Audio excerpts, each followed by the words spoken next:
Hey, you guys, what's happening?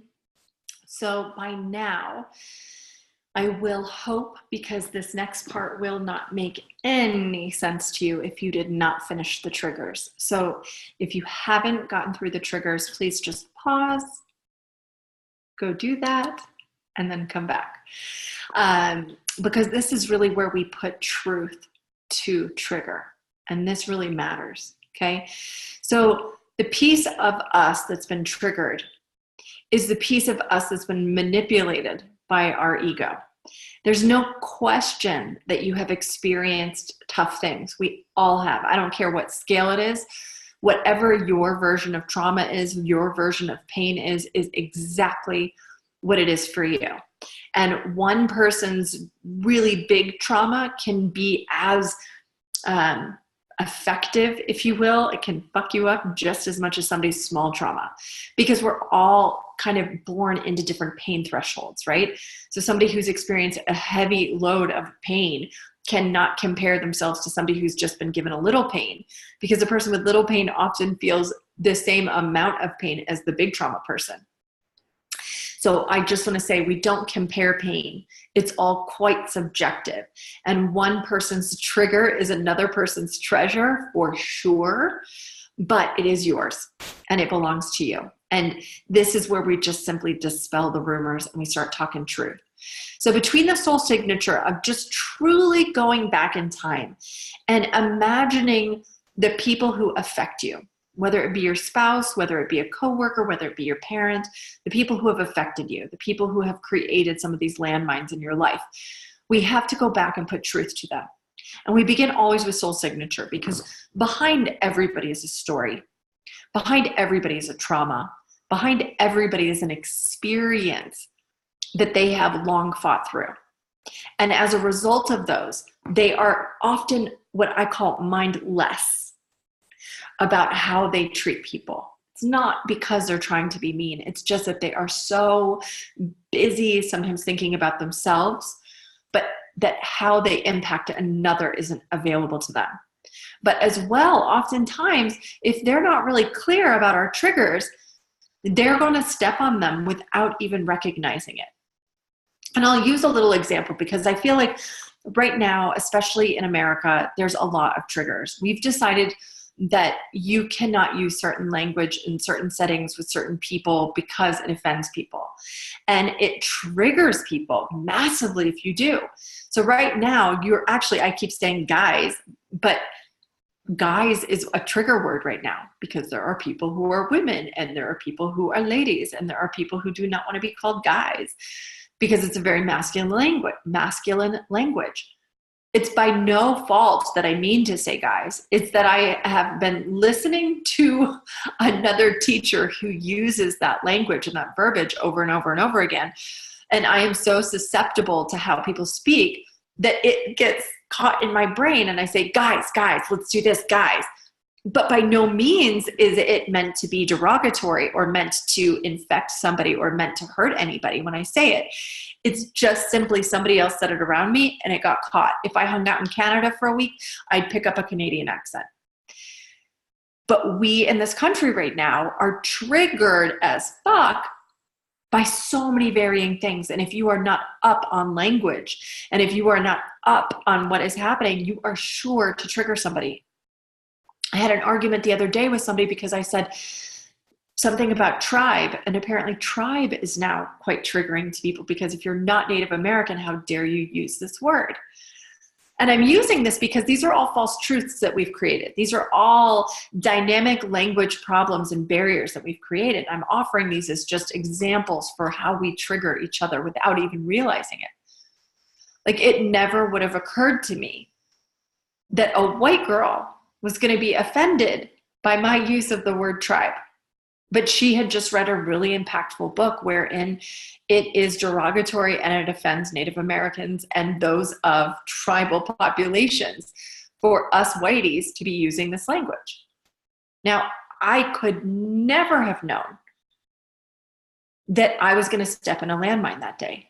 Just as any one of your family, coworkers, and people in your life aren't necessarily meaning to continue to trigger you.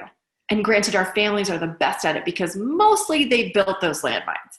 Mostly they're responsible for a lot of those pits that we step in that just scratch us and get us really fucked up. So this section right here, where we are really working on what is true, can change the trigger. Doesn't mean that the trigger necessarily goes away, but it can change format. Or we can give somebody a heads up that they're heading into danger. So if you're married, for instance, and like I'll use again me as an example, I'm married, money is a massive trigger to me, meaning if there is not enough, I get very scared and uncomfortable. So I now, if my husband's going to make a large purchase, he knows he has to tell me. And it's not because I'm trying to control him. It's not because I don't want him to buy the thing. It's that he needs to give me a runway. He needs to give me time to get comfortable with the fact that we have enough for him to purchase this thing. And then I don't freak out. And then I don't panic. And then he doesn't have to get yelled at. And I don't have to be mad. And I don't have to be insecure. And I don't have to be worried that we're not going to be able to put a roof over our head. Because he gave me a runway. The only reason he can give me a runway, though, is because I've let him know that this is a massive trigger for me. That we have got to talk about this thing before we can do the thing. So these are the pieces that once we uncover it, I can say, here's what's true, is when I was a kid, I felt really uncomfortable and we didn't have a lot of money growing up. And to this day, it makes me feel insecure. That's what's true. But what was true before I uncovered the trigger was, oh my God, we're going to die. That was the truth of the trigger. The trigger was, I'm broke. We're going to die. The ship is going to go down. Everybody's going to die. That's how it was showing up in me. But now I can get really clear and honest. Like, parents were broke as fuck. And they didn't know how to tell us the truth ever. And they always sugarcoated everything. And they made it seem really fun. But instead, I could see through it and it made me fucking uncomfortable. And it made me feel like we were going to die because we were always cold. Always cold. It always happened in the winter somehow. So we were always freezing our asses off and it felt like death to me. So this is where we add this truth. So you're going to notice again, there's another PDF here, another Word document that you get to go through.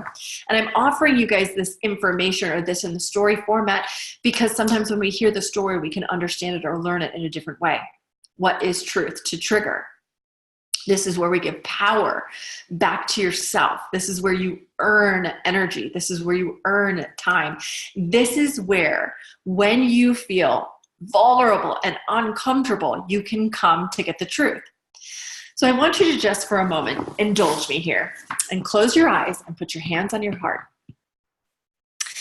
And when you feel triggered by something, when you are annoyed, when you are frustrated, when you are scared, when you are vulnerable, you are going to come back here to this spot, eyes closed, hands on heart.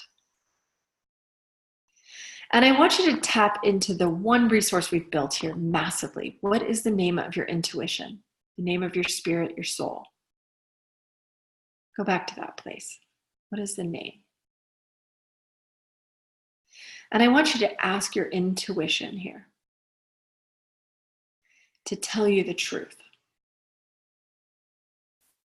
And I want you to ask your intuition to see it with empathy.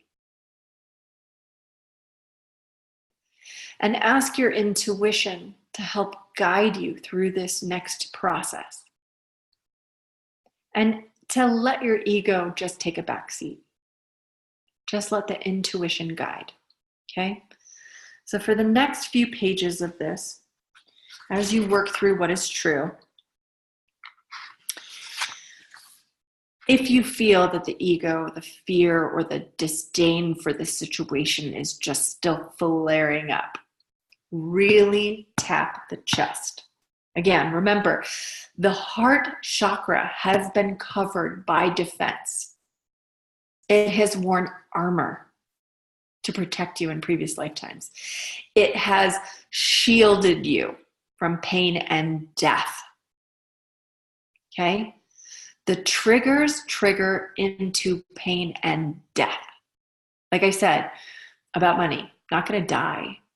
but that's how it arrives. That's how big that trigger is. Feels like death. Feels like I'm never going to get out of it. And many of your triggers may have that same resounding noise on it. Feels like death. Feels like I'm not going to make it. So we're putting truth onto the trigger. Truth onto the trigger. It's not a Band-Aid.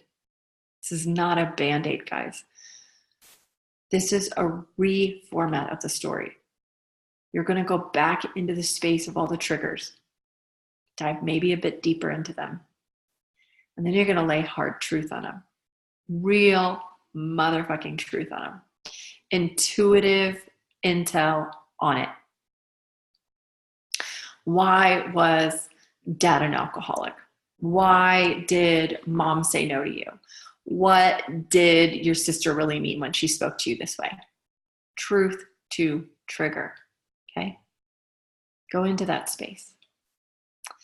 And when you come out of this, what I'd love to hear is one massive, massive truth, one aha, one totally clear moment that can be now officially redefined for you. Okay? Go see what those feel like. And I will see you on the other side of this. Okay? Lots of love, you guys. Bye.